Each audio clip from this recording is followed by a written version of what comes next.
नहीं है, चंदा मामा अब टूर के हैं। इसी को लेकर आपको बता दें कि मिशन चंद्रयान 3 को लेकर आज पूरे विश्व के अंदर भारत देश चौथा नंबर का देश बन चुका है।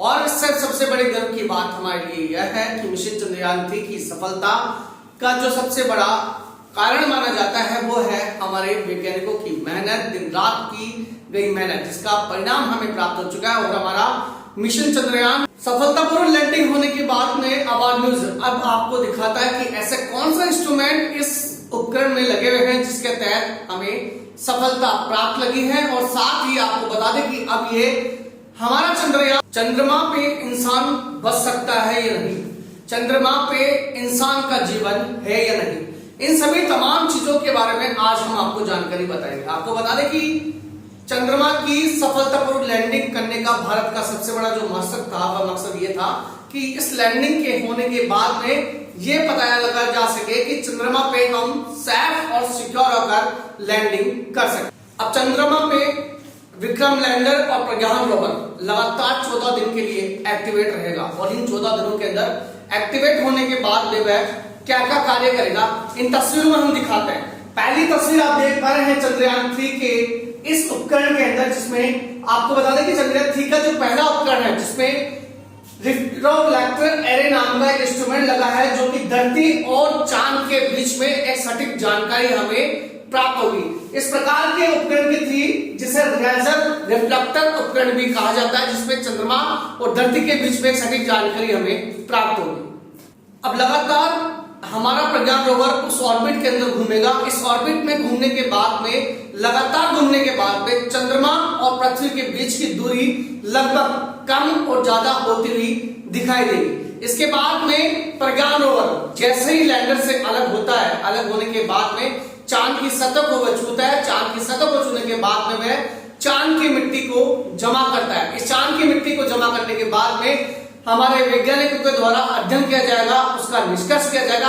अब ऐसे उपकरण का नाम क्या है आप इन तस्वीरों में देखेंगे। इस मिशन के अंदर आप इन तस्वीरों में देख रहे हैं कि इन तस्वीरों के अंदर अल्फा पार्टिकल एक्सरे स्पेक्ट्रोमीटर और साथ के अंदर लेजर ब्रेकडाउन स्पेक्ट्रोमीटर लगे हुए हैं। यह ब्रेकडाउन स्पेक्ट्रोमीटर लगातार चंद्रमा की सतह को छूएगा और सतह को छूने के बाद में उस मिट्टी को जमा करेगा।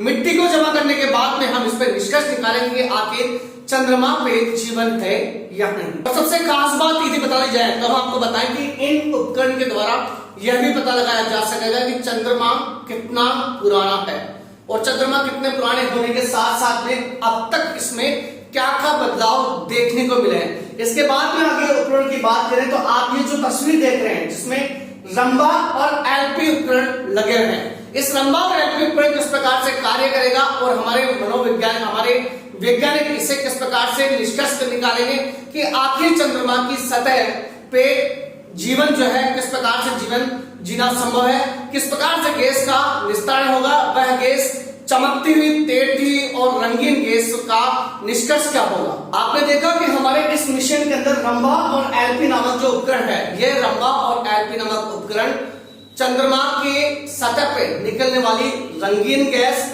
चमकीली गैस और तैरती हुई गैस का एक सटीक विश्लेषण करेगी, उसके प्लाज्मा का विश्लेषण करेगी। और प्लाज्मा की अगर जानकारी बता दी जाए तो हमने कक्षा 9 के अंदर या कक्षा 10 के अंदर हमने पढ़ा है कि पदार्थ की 3 प्रकार की अवस्था होती है, तरल, ठोस और गैस अवस्था। इसके बाद में यदि चौथी अवस्था की बात की जाए तो पदार्थ की चौथी अवस्था प्लाज्मा माना जाती है। प्लाज्मा एक ऐसी अवस्था होती है जिसे गैस कहा जाता है, जो एक गर्म गैस होती है। जब भी पदार्थ किसी अवस्था में होता है तो उसके अंदर पदार्थ में उपस्थित परमाणु के चारों तरफ जब इलेक्ट्रॉन चक्कर लगाते हैं तो उस इलेक्ट्रॉन से एक किरण निकलती है जिसे चार्जेबल किरण कहते हैं या आवेशित किरण कहते हैं। उसी आवेशित किरण से प्लाज्मा बनती है और वही प्लाज्मा के तहत हमारे वैज्ञानिक जो है इस गैस का निष्कर्ष लगा पाएंगे। इसी प्रकार के लेटेस्ट वीडियो को देखने के लिए सब्सक्राइब कीजिए आवाज न्यूज 24 और बने रहिए आवाज न्यूज के साथ।